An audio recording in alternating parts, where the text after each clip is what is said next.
नमस्कार, क्या financial services के YouTube चैनल में मैं शेयर राकेश रोशन आपका फिर से हार्दिक अभिनंदन और स्वागत करता हूँ। ईट पे जीएसटी का रेट जो है नोटिफाई हो चुका है 1 अप्रैल 2022 से 12%। उस नोटिफिकेशन को थोड़ा सा डिटेल में देखेंगे इस वीडियो में। तो आइए लेके चलते हैं आपको डिटेल नोटिफिकेशन में, जो कि ऑफिशियल गजट में पब्लिश हुई।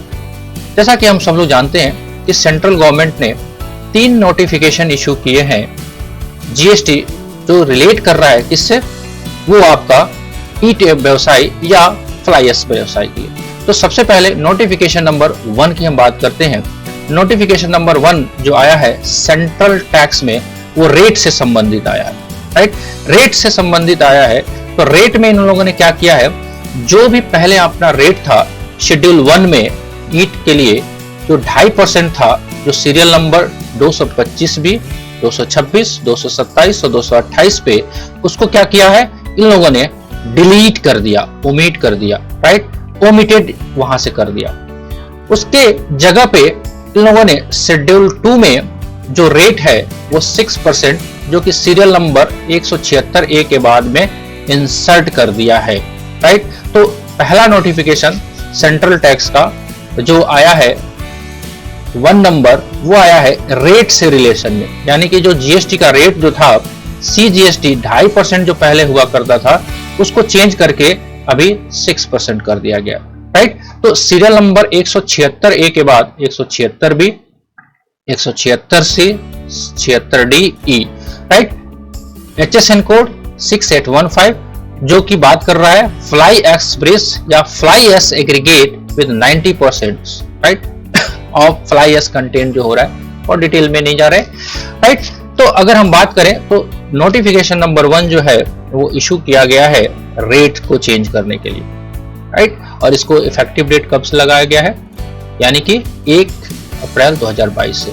तो इस बेसिस पे हम कह सकते हैं कि जो ब्रिक्स पे जो रेट है वो जीएसटी का, वो सीजीएसटी 6% एंड एसजीएसटी 6%, यानी कि टोटल 12%, राइट। तो रेट एक हमने नोटिफिकेशन देख लिया। दूसरा नोटिफिकेशन आया है नोटिफिकेशन नंबर 2। इसमें क्या बातें कही गई है, नोटिफिकेशन नंबर 2 में रेट से ही संबंधित है ये भी। तो फिर 1 में क्या था, इसमें नोटिफिकेशन नंबर 2 में जो रेट की बात की जा रही है वो की जा रही है कंडीशनल, राइट। यानी कि कंडीशनल रेट की बात कर रहे हैं ये लोग, यानी कि यहाँ पे 3%, अभी हमने 6% देखा, अभी यहाँ पे 3%। इसका मतलब ये है कि कुछ कंडीशन डाला गया है, यानी कि ये कह रहे हैं कि अगर नोटिफिकेशन नंबर 1 के थ्रू आप जाओगे तो वहां पे CGST 6%, SGST 6%, total 12%। Notification number 2 की अगर बात करें हम तो सीजीएसटी 3% एंड एसजीएसटी 3%, यानी कि टोटल 6%। बट इसमें कंडीशन दे दिया। कंडीशंस कुछ और नहीं है, ये कंडीशन जो है वो ये कह रहे हैं कि आप आईटीसी क्लेम नहीं करोगे, राइट। सिंपल सा बात है। ये कहना क्या चाहते हैं, credit of input tax credit on goods and service use exclusively in supply of such goods has not been taken, यानी कि आईटीसी अगर नहीं लोगे तो आप नोटिफिकेशन नंबर 2 में फॉल कर जा रहे हैं, तो वहां से आप इस रेट को पिक कर सकते हैं। यानी कि अगर समरी में हम बात करें तो 2 चीजें बात निकल के आई। अगर हम जीएसटी की बात करें तो 12% with ITC, right, and 6% without ITC, right.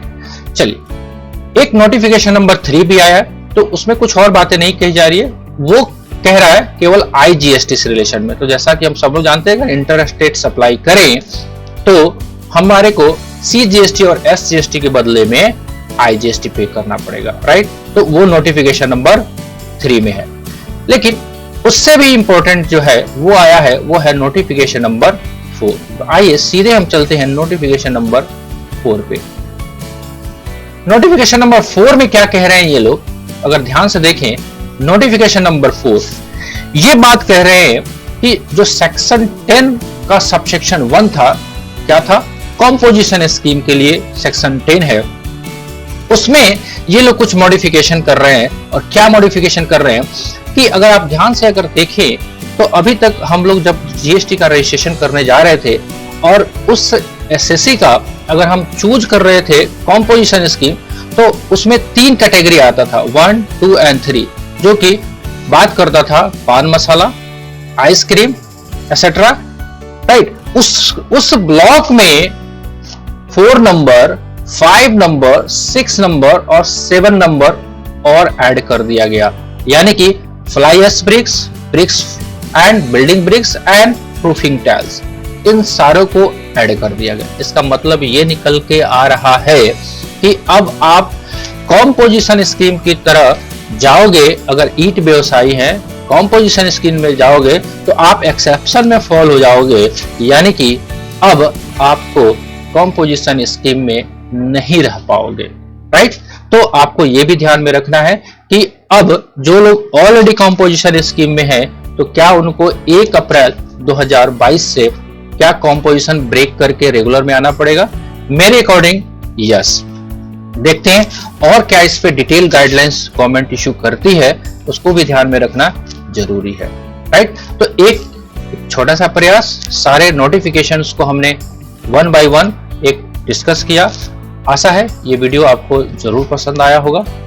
अगर पसंद आया होगा तो एक लाइक तो बनता है, और अभी तक सबसे इंपॉर्टेंट आप इस चैनल पर नए हैं तो सब्सक्राइब भी बनता है। मिलते हैं हम कुछ ऐसे अपडेट पे, तब तक के लिए इजाजत दीजिए। जय हिंद, जय भारत।